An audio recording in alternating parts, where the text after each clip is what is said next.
In this particular episode, Prague in the Czech Republic. And what an amazing place Prague is. It's absolutely perfect, especially for a weekend visit.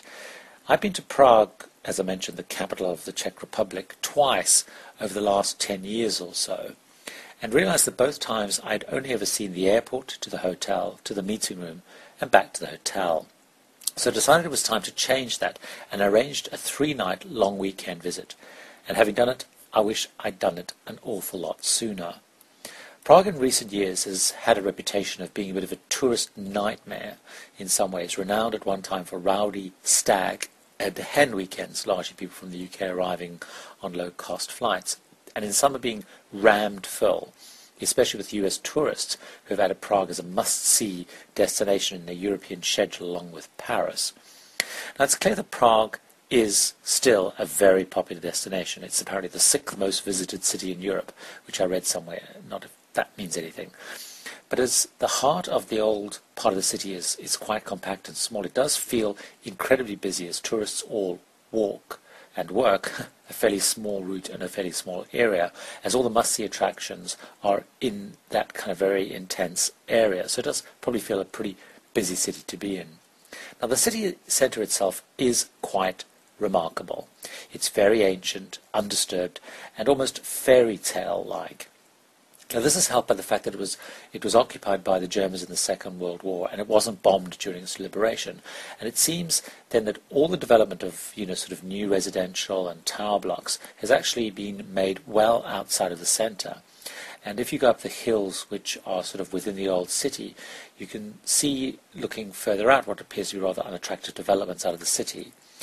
And I'm also wondering whether during the Soviet years, so after the Russians famously sent tanks in during 1968 to crush a move to greater democracy, if there had not been a lot of investment and upgrading, and so the old buildings were kind of retained, ready for the kind of the post-Iron Curtain revival and investment. Now I know that's true, for example, of the Petrin Tower, which was closed in 1979 for over a decade as it had fallen into disrepair and has only in recent years been sort of restored and reopened. It's noticeable how the local population, even the attractions across the area, make almost no reference to the Soviet era in the history of the country and the history of the city itself. And it's something I'd actually noticed years ago when I'd first visited for work and also in talking to local colleagues. People seem uncomfortable talking about that particular part of their history. They seem to prefer to forget it and focus on the very far past, which is very rich, the now and the future, and that is possibly understandable. Now the old part of Prague, as I've already mentioned, is just incredibly remarkable. It's very magical, and it is like stepping back in time. Even the streets are cobbled throughout much of the old town. The other thing that struck me is how small, in relative terms, the historical and the more tourist area of the city is. Now this is great as a tourist because it's very easy to walk around the city and very easy to see pretty much everything that you may want to or need to. It does, though, as I've already mentioned, make it quite busy, as all the tourists and sightseeing visitors are in this fairly compact area. But the good news is it also means that in a weekend visit, 2-3 day visit, you can comfortably visit and see the major attractions you need to and should see without kind of rushing around too crazily.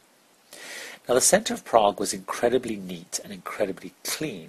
And it was something I noticed, and yet you don't seem to see a lot of people constantly cleaning, but the city is really absolutely immaculately maintained. It's clean, it's neat, it's quite remarkable. Now, as I mentioned, the city is packed with sightseeing crowds, and it was interesting that there seemed to be a lot of young visitors of college, sort of university, young traveller age, as well as a lot of school trips, actually. Now, it may have been part of the time of the year, but it really stood out that the city seemed to attract and appeal to a fairly young crowd, and I'm not sure if that's its history, whether it's a trendy place to visit at the moment, or if there's a lot of sort of inexpensive, traveller-friendly accommodation and whatnot. One of the bizarre observation is the amount of glassware shops that are dotted around the city selling these sort of little blown glass ornaments and vases. There seems to be like a constant flow of them through the area, and also, and I'm not sure why, but I'm sure there's a very good reason. I didn't quite get to the bottom of that. There are also a lot of shops selling puppets, marionette kinds, the kind on strings. Again, these seem to be all over the place, and I guess both of these have emerged to serve the tourist trade, but both felt a little bit tacky, to be honest. Now, Easter is a big thing in Prague, which is when I was there. There's a large market in the old town square, and all over town they sell Easter eggs. But unlike in the UK, these are not kind of chocolate treat eggs. They're actual physical eggs that are hollowed out and then very intricately designed. And they're quite something. Though you soon realize that this must be a very large commercial enterprise, as although there are many designs, pretty much all the shops and even the stores are selling the same ones. So they're very impressive, but they are not that personal or individual. But it did make me wonder what they, first of all, do with the huge amounts of egg they must suck out of the shells, because I assume you can't get the whole yolks out through the tiny holes. And then also how they manage to actually carve and decorate them on such a scale. Now, I've never quite worked that one out, but and maybe I don't really need to. So what then are my tips for travellers visiting Prague? Tours and what to see. Tours, it's better to do it yourself. Now, unlike most other major tourist cities, you don't have the usual open-air bus tour. Now, this is partly, I assume, because the main things that you need to see, you can't get to on a bus, and you need to walk to anyway. Now, there are some tours that drive you to some of the key places and then escort you on foot into the various areas. So they may be worthwhile if you're not up for walking, or you can't walk, or you don't want to work out the trams. But as walking around is so key, there are also many walking tours and walking tour companies. So I think you could pretty much do this by yourself. And we saw loads and loads of people walking around clutching a Prague guidebook so they could get some of the history in the background, but just doing it themselves. And this for me would be the best recommendation, assuming of course that you can handle the walking. Now, the must-do sites and routes to see would be, say, on day one or on route one, you'd walk across the Charles Bridge, a very famous bridge. I'll talk about that in a second. You then follow through the old streets into the old town square. And the second route, or the second day, would be to go out to the castle, explore that for half a day, come back down the hill, catch the tram, and visit the Petron Tower. So let me tell you a little bit more about those attractions. So the Charles Bridge, it dates back to the 14th century. It's one of the most famous landmarks of the city. It's probably one of the things that it's most famous for. It's a magnet for tourists. There are these very beautiful barricade towers on both sides of the bridge, and then there's very old and very complex statues dotted along it. And there's small artist stands selling pictures, jewellery and such like. The views on the bridge are great, they're stunning, and there's great photo opportunities. And actually on one side of the bridge you also have the tourist office, so you can find out more about tours and leaflets and all that kind of stuff. The Old Town Square. So after you've crossed the bridge, you follow the crowds, literally follow the crowds, and they weave through the narrow streets. There's beautiful old buildings, shops, etc. And you eventually come to the large Old Town Square. Now, just as you enter the square is the famous astronomical clock. This is very famous. You can actually pay a fee, to climb right up the tower, and it's quite amusing to watch at the top of every hour when it sort of performs, as it were, and chimes out, because huge crowds gather around the tower, and they all stare at it, and they all point their cameras at it, and you actually probably get as interesting pictures, taking pictures of people all staring at the tower. Now, on Easter in the square, there's a very large fair, as I mentioned, selling food, drink. There's a small stage with entertainment. And around the square, though, there's many restaurants of varying quality and price, because it is, again, a very popular part of the city.